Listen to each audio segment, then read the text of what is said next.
Chapter 4, The Atheist Problem. If you think America's problem with atheists has just started recently, you would be wrong. It started way back, even when the Pilgrims came over on the Mayflower. Strangers on the Mayflower. Not everyone on the Mayflower was a pilgrim. The Pilgrims called these other people strangers. But it was a very small ship, and the voyage took several months.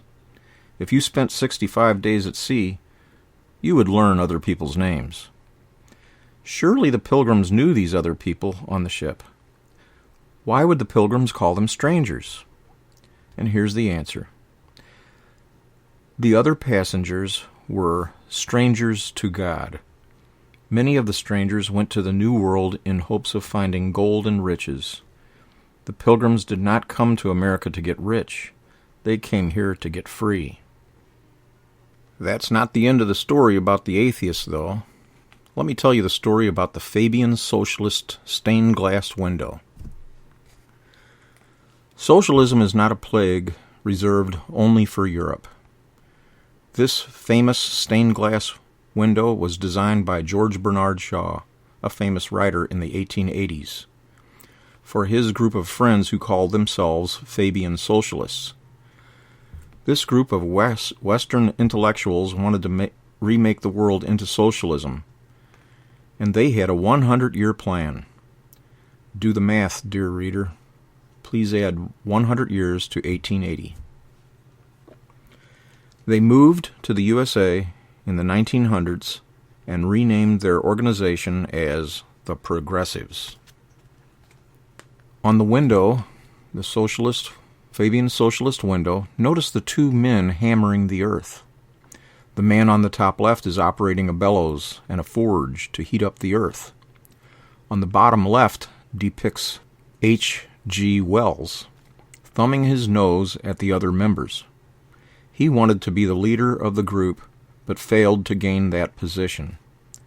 The top of the window says, "Remold it nearer to the heart's desire."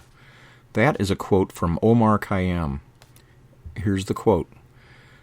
"Dear love, could thou and I with fate conspire to grasp this sorry scheme of things entire? Would we not shatter it to bits and then remold it nearer to the heart's desire?" What is it they want to remold?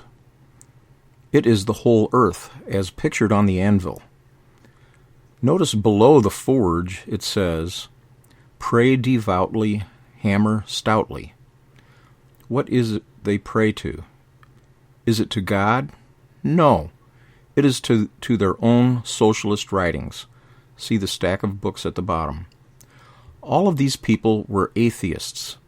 They envisioned a 100-year plan to slowly change the world to socialism. Their plan is 100 years old and is being accomplished in the West right now. Members of the Fabian Society include Edward Peace, Graham Wallace, Edith Nesbit, Margaret Sanger, the founder of Planned Parenthood, George Bernard Shaw, and many others. That was all started in England 100 years ago, but these people have not gone away. They have simply changed their names several times.